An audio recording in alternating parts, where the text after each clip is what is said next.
1936 Lincoln-Zephyr. The Lincoln-Zephyr, originally conceived as a lower-priced sub-brand of Lincoln, much like Cadillac's LaSalle, became a surprising success and eventually the core of the Lincoln lineup. Introduced in 1936, it was a forward-thinking car for its time. Not only was it Lincoln's first vehicle with unit body construction, a design that integrates the body and frame into a single structure for added rigidity, but it also featured a compact 4.4-liter V12 engine. This engine was notable for its balance between power and efficiency, something uncommon in its class. In terms of design, the Lincoln-Zephyr embraced bold aerodynamic styling that set it apart from its contemporaries. Lincoln took a significant risk with this streamlined design, particularly because the Chrysler Airflow, a similarly aerodynamic car released in 1934, had been a commercial failure. However, the Zephyr's combination of modern engineering, innovative design, and the Lincoln brand's prestige led to its widespread appeal and long-term success. This helped solidify Lincoln's place in the luxury car market, making the Zephyr a landmark in the brand's history. Introduced during the Great Depression, the Lincoln-Zephyr was a more affordable and practical alternative to Lincoln's high-end Model K. Its smaller size and less extravagant nature made it a sensible choice for buyers who wanted the luxury of a Lincoln without the excessive price tag. This strategy paid off as the Lincoln-Zephyr quickly became a hit, accounting for approximately 80% of Lincoln's sales in its debut year. The car's success not only helped keep the brand afloat during difficult economic times, but it also positioned Lincoln as a more accessible luxury brand. After World War II, Lincoln dropped the Zephyr name, but the car's legacy lived on as it became the backbone of the Lincoln lineup until 1948. This post-war model retained many of the innovations and appeal that made the Zephyr popular, cementing its place in Lincoln's history as a significant turning point for the brand. 1956 Continental Mark II. In the 1950s, Ford set an ambitious goal: to create the finest personal luxury car in the world. The result was the 1956 Continental Mark II, a successor to the Lincoln Continental originally designed in 1940 by Edsel Ford. Unlike the flashy, chrome-laden designs that dominated American automotive culture at the time, the Mark II was the epitome of refined luxury, focusing on an understated and sophisticated style. First unveiled in Paris, the Mark II rejected the prevalent trends of fins and excessive chrome, favoring a minimalist approach that was more reminiscent of European luxury cars. Lincoln marketed this design philosophy as truly continental, emphasizing its international flair and elegance. The car became a symbol of exclusivity, appealing to those who valued luxury without the need for gaudy excess. It was a statement vehicle, reserved for the elite, and remains one of the most iconic examples of post-war American automotive design. The 1956 Continental Mark II was marketed under the standalone Continental brand, though it was sold through Lincoln dealerships.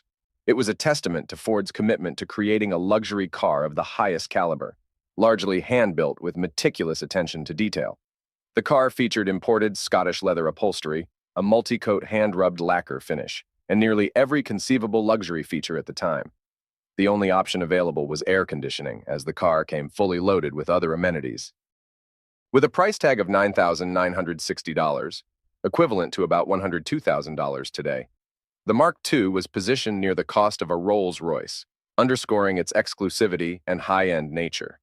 However, its intricate, labor-intensive assembly process meant that Ford reportedly lost $1,000 on each car sold. Despite this, the Mark II attracted notable buyers, including celebrities and influential figures like Frank Sinatra, Dwight Eisenhower, Elvis Presley, and Nelson Rockefeller. In its 2-year production run, just over 3,000 units were built, making it a rare and prestigious vehicle in the luxury car world. 1961 Lincoln Continental. The 1961 Lincoln Continental marked a dramatic departure from the flamboyant and heavily ornamented styling that dominated the 1950s. After 3 years of producing excessively flashy cars, Lincoln introduced this iconic model, widely regarded as one of the most beautiful and timeless luxury cars in history. Its long, low, squared-off silhouette and de-chromed design exuded a sense of modern, refined elegance. By turning away from the over-the-top design cliches of the previous decade, the 1961 Continental set a new standard in automotive luxury, instantly making its rival, Cadillac, appear outdated in comparison. This design shift solidified Lincoln's reputation, and the 1961 Continental became a hallmark of understated luxury, influencing car design for years to come. Its minimalist yet bold style is still admired today as one of the finest examples of American automotive design. The 1961 Lincoln Continental, available in both four-door sedan and four-door convertible versions, became instantly recognizable for its rear-hinged suicide back doors, which added a distinctive and elegant touch. This design choice, coupled with its clean and sophisticated styling, aligned perfectly with the evolving aesthetic of the early 1960s, a time when America was experiencing a radical shift in culture, fashion, and design. At the forefront of this cultural change was the Kennedy administration, with the young and stylish John F. Kennedy and Jacqueline Kennedy epitomizing the era's elegance. The Kennedy White House embraced this change, using a 1961 Lincoln Continental as the presidential limousine. Tragically, this very car would become intertwined with one of the most significant and sorrowful moments in American history, the assassination of President Kennedy in 1963. Despite this dark chapter, both the Lincoln Continental and Jackie Kennedy Onassis became enduring symbols of the early 1960s. The Continental's place in history, along with its association with style and tragedy, solidified its status as an icon of early 1960s design, representing both a shift in American automotive engineering and the elegance of a bygone era. 1968 Lincoln Mark III.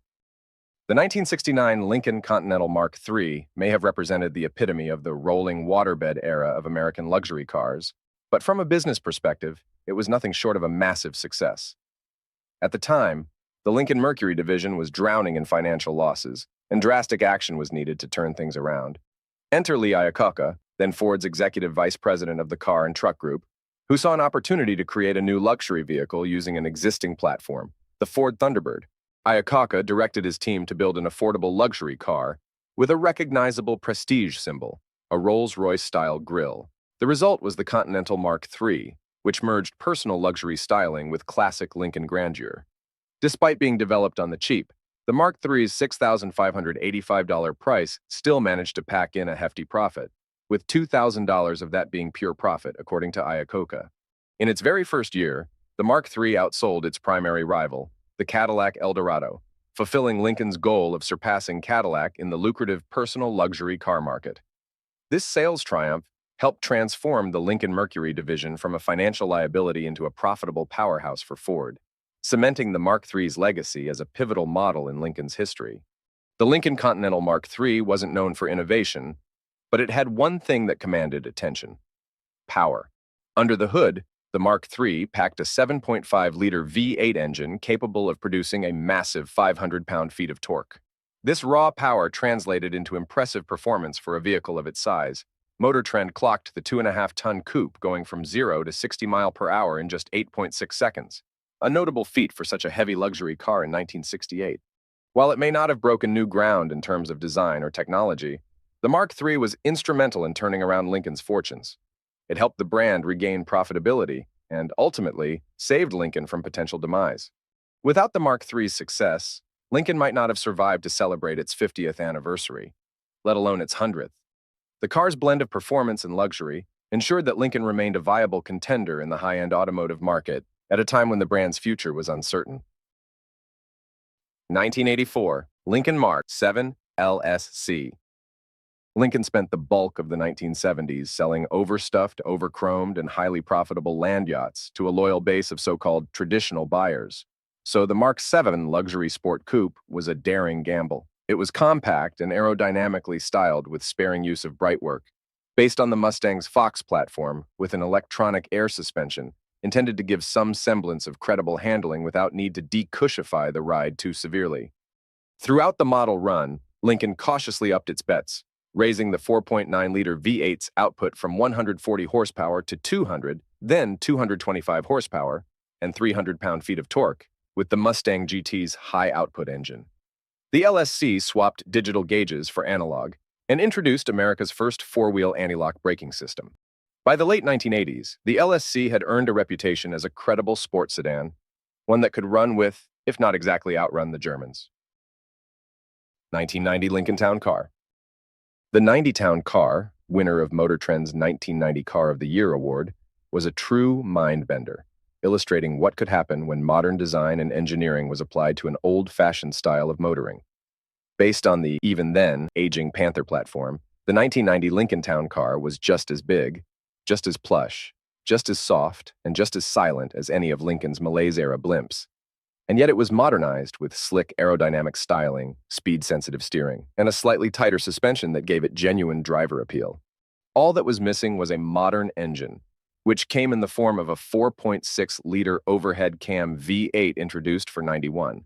It was the Lincoln that closed the generation gap, a car that appealed to luxury buyers whether or not they had a wallet stuffed with photos of their grandchildren. 1993, Lincoln Mark VIII. While its predecessor, the Continental Mark VII, took a few years to ease into its role as Lincoln's non-traditional super coupe, the Mark VIII arrived in full force, and sans Continental prefix. Its rounded styling was a jaw-dropper, and its arched, wood-trim-free dashboard made for an equally modern and impressive interior. Even the power plant was impressive. A thoroughly modern 32-valve DOHC V8 that moves the car down the road like a fast-freight locomotive on velvet rails. Despite its 3,750 pounds curb weight, the Mark VIII hustled to 60 in 7.1 seconds and attacked the corners with the zeal of a sports sedan.